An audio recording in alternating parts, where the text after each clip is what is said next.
It's like, well, gosh, I don't like a lot of makeup. I tried wigs. They're hot.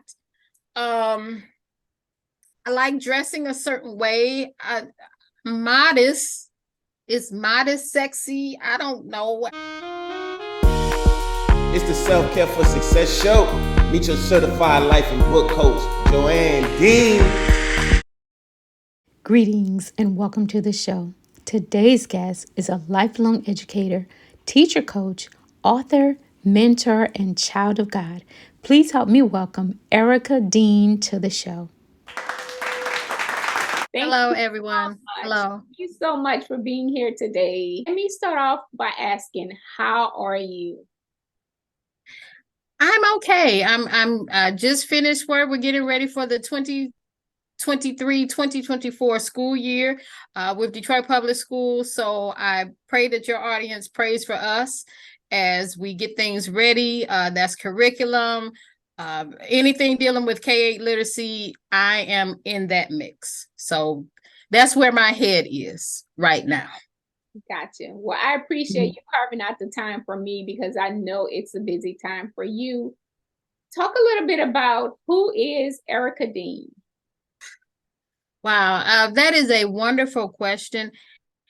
Erica Dean is gritty and resilient, and she's loving. She loves people.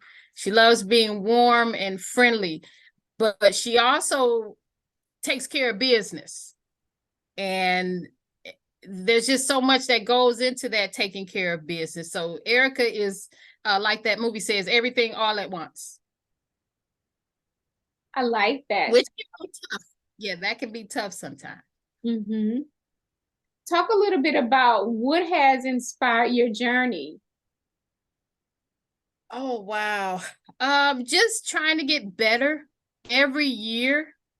There were moments in early adulthood, so let's just say between 20 and probably 40, which is a long stretch, okay, where I was kind of bumping my head trying to figure out who I was in the world, just as a daughter, as a friend, as a colleague, as a sorority sister, as a church member. The list goes on and on. And I think once 40 hit, things began to just get better. But that also came, like I see the signage behind you, through faith, through my faith in God. And just sitting down one day and say, look, God, I need to know who you want me to be. I can't be like so-and-so. I'm not equipped to be like so-and-so. I wasn't even raised to be like so-and-so. I'm raised to be like Erica. So I'm going to need help appreciating who Erica is and what Erica brings to the table, both the strengths and the weaknesses, because I do have some weaknesses too. I'm not perfect, but it just came to, again, to that point where I had to ask God, show me. And here we are. It's like, it's just easy. It's every year gets easier and easier to be me. And I don't know if this is a good time to say this, but turning off social media helped me to be an even better me, because without that social media presence always in front of me, I didn't have anything to really compare myself to. Because when you're scrolling, you're comparing yourself, and that can be so dangerous. And so I had to ask God, help me appreciate the life that you've given me, because somebody would love to have my life. They would take my life in a snap. So that's pretty much me. Gritty, resilient, lover of people, lover of God. That's who I am. A faithful woman, a smiling woman. I try to live with joy and oomph. Yeah. Yeah. Thank you for that. I know that, you have your hands in a lot of things. You're busy with ministry. You're busy with being an educator. You're busy with your sorority and all the community endeavors. You a bowler. and you love, love, love your league. Talk a little bit about how you carve out time for yourself. Oh, wow. I appreciate those Saturdays when I don't have to do anything. But even beyond Saturday, it's just like I was talking about earlier before the broadcast here, just having a routine and sticking to that. And of course, I'm going to talk to my family, my parents.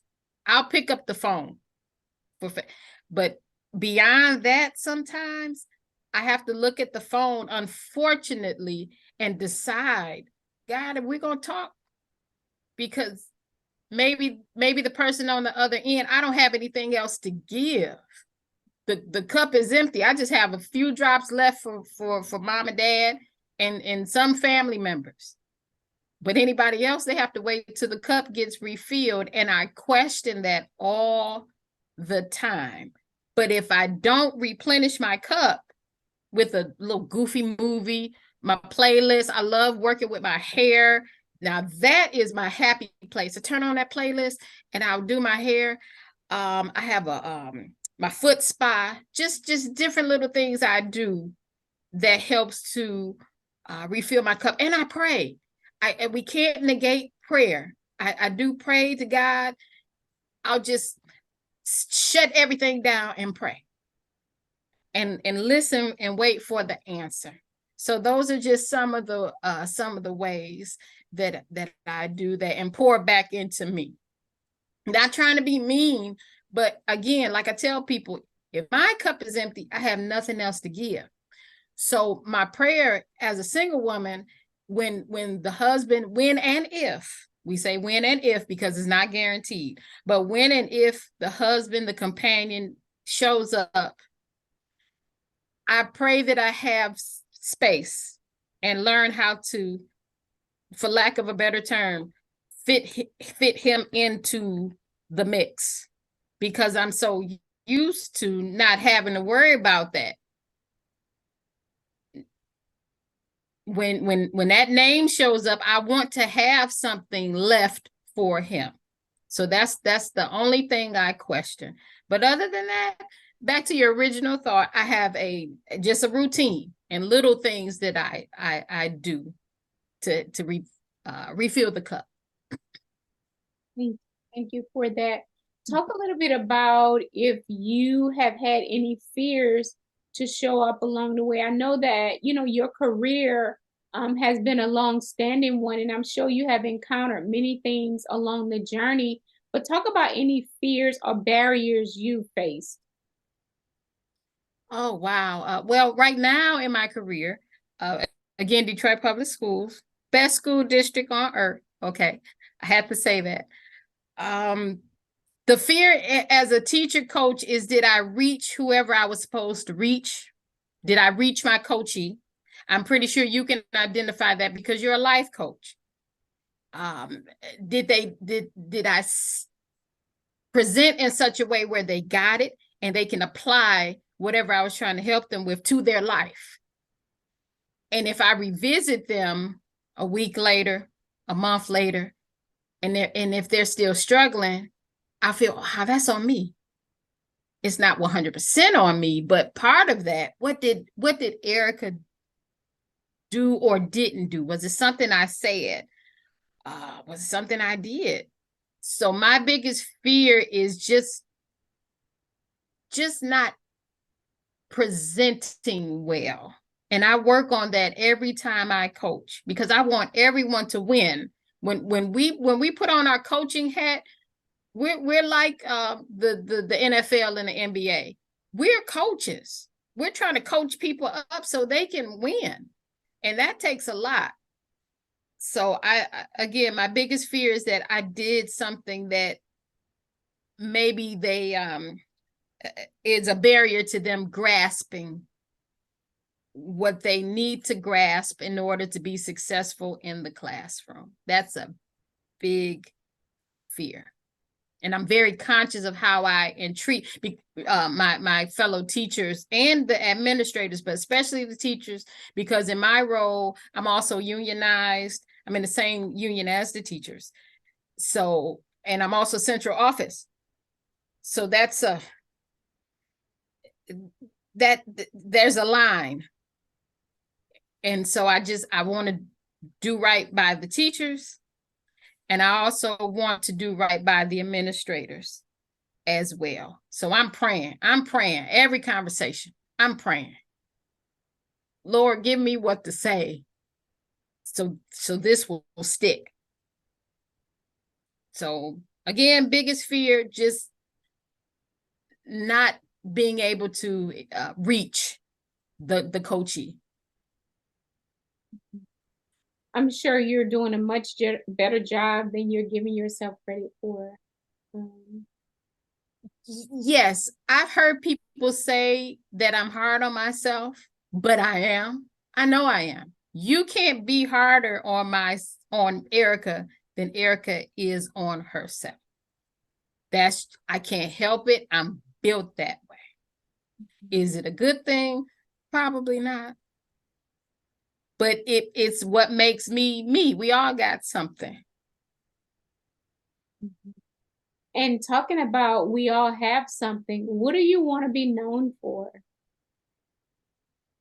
I want to be known for good customer service. Erica, what does that mean? So let's just say I get an email and I have the time, the energy to answer that email. It was important for someone to send me that email.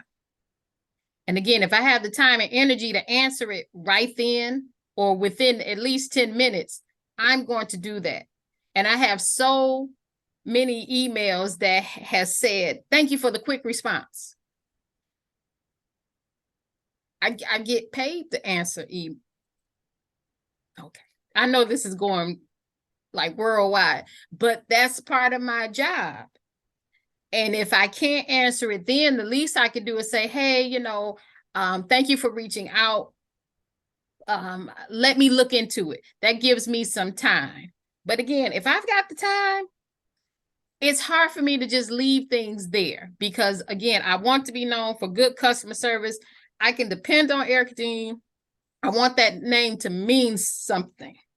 You hear that name, like when you hear Ford or Baskin Robbins or, I don't know, Amazon, Disney, all of these companies, we keep returning back to them and giving them our money. Well, when you hear Erica Dean, I want God to help me be customer service oriented. And I learned that at my church that I was going to. I'll just say I learned that from New Providence when I was an usher. And the gentleman who was doing the workshop, he just preached customer service, even as an usher. Who knew? Ushers need, yes. Yes. Yes. You're engaging people. Yeah. Absolutely. And I never got that. So that's what I want to be known for. Good customer service. Yes. Yeah. Tell me one of your proudest moments. Oh, wow. Reaching a point where I started appreciating my life. That was a great moment. I mean, there have been so many great moments, but that one right there, appreciating who I am, the moment that it happened, the epiphany, that mattered. Me with this early gray hair that I didn't ask for, which I could die, but I don't want to hurt. Poor little hair wouldn't even know what to do if I dyed it. I mean, the moment where I accepted Erica, her flaws, shortcomings, her good things. Erica is loved, and Erica pours out love as well. So that had to be the best. And that happened probably within the last year or so, because I've been working towards that. But it really started to click in. Hey, we're not that bad. You're doing good. You're doing good. And my mother and father, they affirm that. They tell me that as well. But again, social media says you have to look a certain way. You have to dress a certain way. You have to be and act a certain way to make it. And when you look in the mirror and you're not reflecting what social media says you should do, you start to question. It's like, well, gosh, I don't like a lot of makeup. I tried wigs. They're hot. I like dressing a certain way. Modest. Is modest sexy? I don't know. I've got my own style. So I'm saying all this to say, it's one thing to hear family members, your parents, your spouse or somebody say, oh, you're great, you're wonderful, blah, blah, blah. But it's not until you understand that you are actually great and wonderful, that you can really stick your chest out and be out here in the world, what I'm sure you like to say, fully present. Shoulders squared, head up, loving life. So that's my proudest moment. And I'm so thankful. And I want other women to be thankful however they look too. And don't be upset with God. If I could have the mic, I would tell them, don't shake your fist at God. Don't be mad and angry at God, but ask God to help you accept your life. And it will do wonders for you. So that's my proudest moment, when I accepted Erica. It's beautiful. Did something lead you to that moment? It had to be when I was in the mirror and I was looking good. I was getting ready to go to church. I like A-line dresses. Okay, so we're going to walk down the street. A-line dresses are these dresses like from the 50s. Mm-hmm. They're a thing. Mm-hmm. An old thing, but it's new to me. And so I know I'm built like a woman from the 50s. I've just accepted that. We're going to move on. You dress for your shape. So it's like cut a certain way here, and then that bottom flares out. So think I Love Lucy, anything from the 50s. That looks good on me. Then you throw on the pearls. It's an elegant look. And at that time, I had my hair all up with the Marley hairs, something I learned on YouTube. And I said, wow, we look good. We look good. Whether you get the compliment or not, this is a good look. It was that moment where I looked good, because I've had gray hair now, or been wearing my gray hair for some years. And which each year I learned how to take care of it. I baby it. It's like a little plant. And at that moment I said, we look good. If the ladies out here, and please forgive me, I'm not trying to be whatever, but we have ladies with skin conditions, full-on skin conditions, and they're doing just fine. It probably took them a while, men and women with skin conditions. It's here, it's on their hands, and they're out there living their best lives. So why should I worry? It's just hair. It's just color. You're good, Erica. You're good. So in that moment, getting ready for church, when it was all together, I felt really good. And I said, Lord, thank you. This affirmed what my mom and dad would say. You're doing okay. You're doing okay. This is what, others in my circle would say. Girl, you're fine. I wish my hair would. One thing I get is so funny. People would say, because this hair came from my mom. Shout out to my, they say, oh, I wish my gray hair would would come in like this. Like, okay. I don't get caught up in that. I just say, okay. So, and that's a whole nother cast. We talk all day on that. But when you look good in that moment, you should give God thanks, because we have people that are leaving this earth. I don't want to say a trigger word, but they're leaving this earth prematurely. And I just, again, I want the ladies and men, because they go through things too, put that phone down and ask God to help you appreciate what he gave you. And I'll stop right there. Thank you for that. Is there anything you want to share that I have not asked? I'll be 46, Lord willing, in August. And I'm in love with my life. And now I'm going to touch on something because I don't know who's going to see this podcast, but I have been single for a while. I've tried dating, but it just, nothing really became of it. I tried. I can count on one hand. I have reached the point, and this is not giving up, it's just real. Because nowhere in the Bible did God say we are going to get married. It's not in the Bible. Now, if it's in the Bible, please tell me the chapter and the verse. Marriage is in the Bible. You know, marriage bed, all of that, Adam, we get that. But it never said everybody's going to get married. Never said that. Now, maybe in the new Bible, I don't know. Maybe a new version, I don't know. But in the King James, it never said that. And I have read through the Bible more than once. So what are you saying, Erica? Once that revelation hits you and you accept it, you have a choice. Are you going to just be sad, or are you going to live? I choose to live. Do I flirt? Oh, I forgot. Somebody's going to see this. Yes, I speak to men. They speak to me.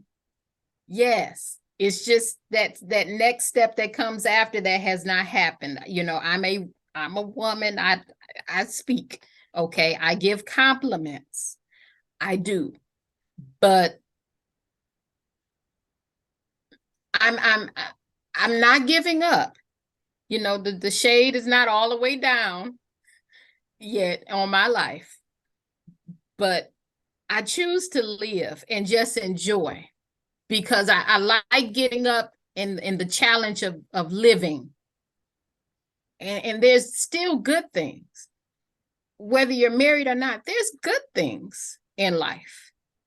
Lots of good things, lots of things to do, people that need you, movies coming out. I'm a gamer, so there's games I'm looking forward to coming out. You know, there's a lot, but I don't want my ladies and men to get caught up in that. I want my single people to live. And I wish somebody would have said to me years ago, God never said everybody was going to get married. If I would have heard that at 16, 26, 36, maybe my outlook on certain things or some things that I did would not have happened. And we need to just be truthful and tell people. The question you asked, what would I want to tell people who's watching this? I want people to live, my single people, not the married people. No offense. We love y'all. We get it. Single people, I want them to live. That's that. Thank you. Thank you for that. Erica, thank you so much for being here today. I know something you said would touch the heart of someone else. And I'm just really grateful that you took our time to speak with us today. Okay. And thank you as well, Auntie. And God bless you for all that you're doing. Coaching women. I don't know if you coach women and men. I don't want to say the wrong thing, but do you do both? Primarily women. Mm-hmm. Primarily women. Well, thank you for helping our women, because we need it. Thank you. And God bless your all that your hands touch as well. And I mean that. Thank you. Thank you. I appreciate it. Thank you so much for tuning in today. We appreciate all the love and support. Until next time, remember it all begins with you choosing you. I'm your self-care sister, and you be well. Take care.